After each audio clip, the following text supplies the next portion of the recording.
Hello, welcome in the new point, unification of Italy. In this part, we will see how the Italy unified. Before looking the unification, first see the geography and the politics of the Italy. Like Germany, Italy too had a long history of political fragmentation. We have seen about the Germany, how the 300 to 39 and then 1 the changes were taken place. In that way, the Italy also divided in the small kingdoms, small states.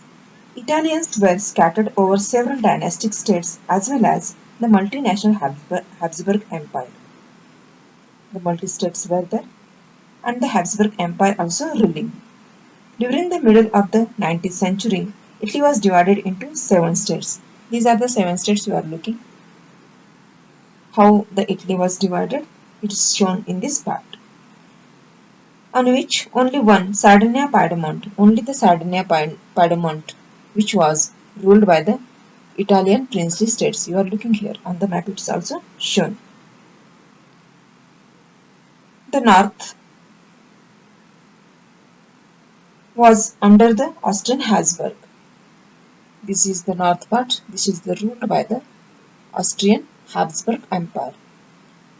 Broadly, we will divide the history in Italy in the three part: the northern part, middle part, and the southern part.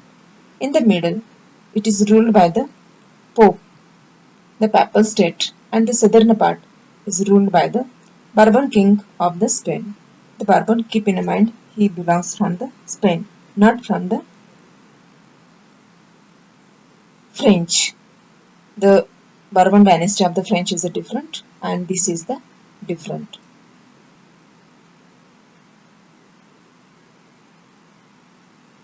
The Italians were scattered over several dynasty states as well as the multinational Habsburg Empire. We have seen with the help of map this part. Again, it is revised here. Italy was divided into 7 states.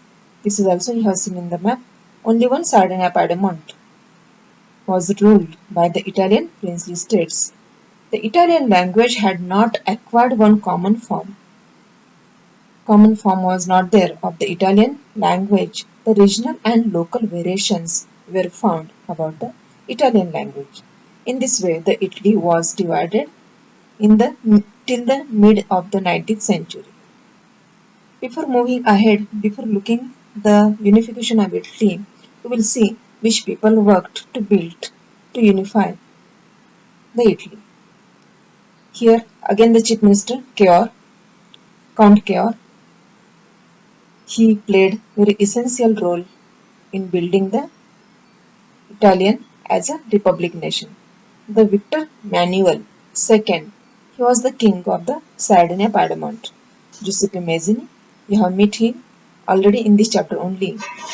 He was the revolutionary, and in the same way, the Garibaldi also the revolutionary.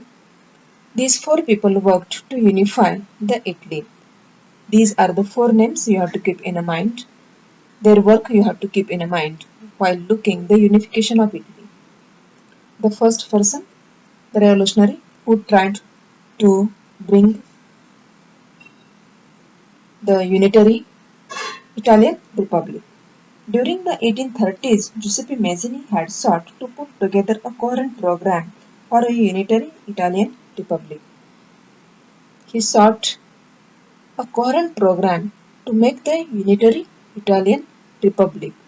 That is why he formed the secret societies. He was part also of the secret societies and he formed the Young Italy.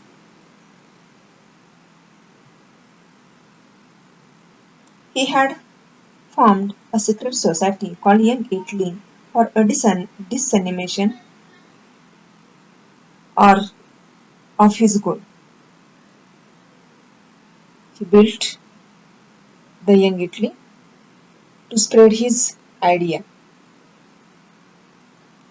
He means here the Giuseppe Mazzini. The failure of revolutionary uprising both in 1831 and 1848. The revolutions were taken place in the Italy in the period of 1831 and 1848. But these failure not went as it is, this failure built something new in the mind of the King Victor Emmanuel II. The Emmanuel II realized it is needing to bring Italy in the single umbrella, but he was trying to bring it in through the wars. He offered to the other states the possibilities of the economic development. In this way, he was trying to bring these all people together, and he offered them if we will come together, the economical development can be take place, and he was trying to put the Italian dominance.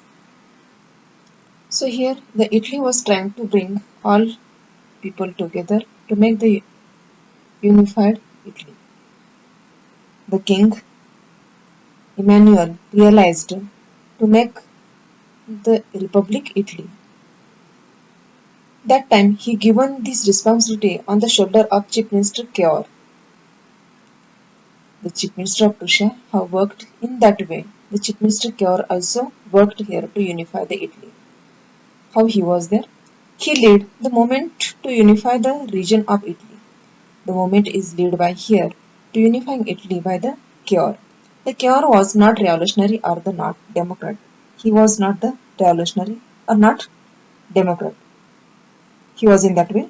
Like many other wealthy and educated members of the Italian elite, he spoke French much better than he did Italian. We knew the French language was spoken by the elite people or the autocrat people to show themselves at the higher class. So the Keor also was part of that society. But he was a diplomatic person. Diplomatic, having some ideas in the mind, political in the mind. A tactful diplomatic alliance he made with the France.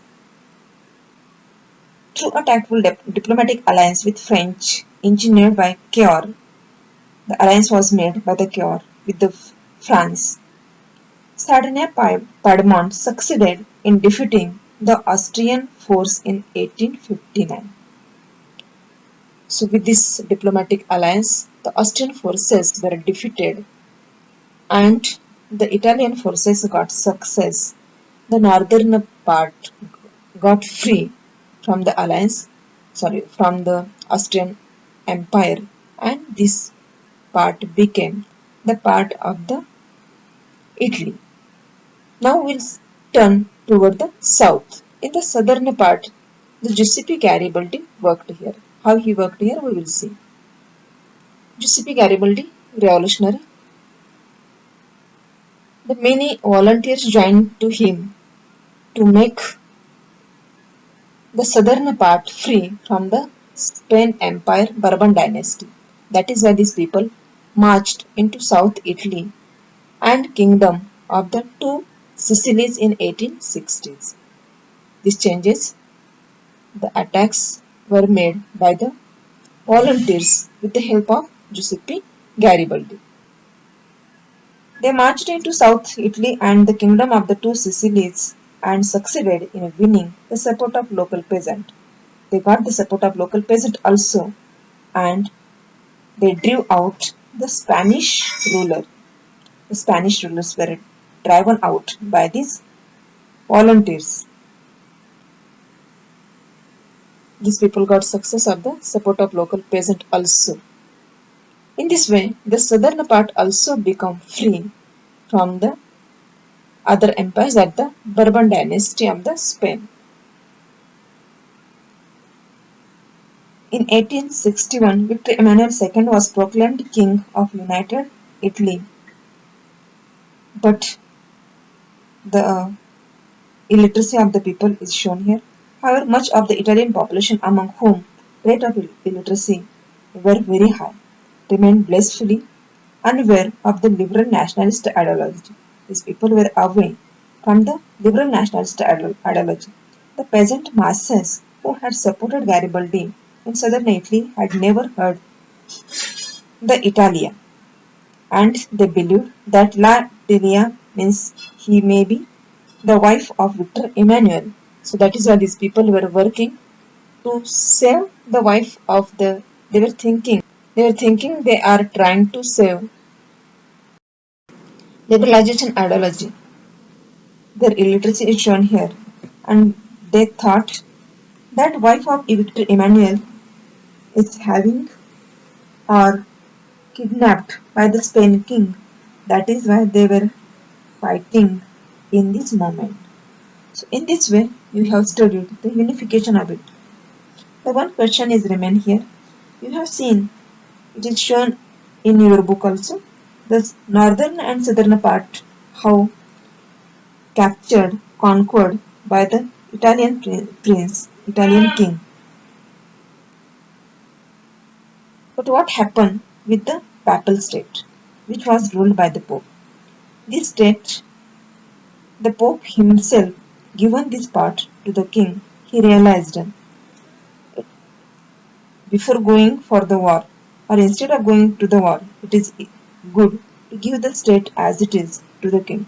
So, in this way, you have studied the unification of Italy, the people who worked to unify Italy in this video, the case of Germany and the Italy we have studied in these both videos. In the next video, we will see the strange case of the Britain.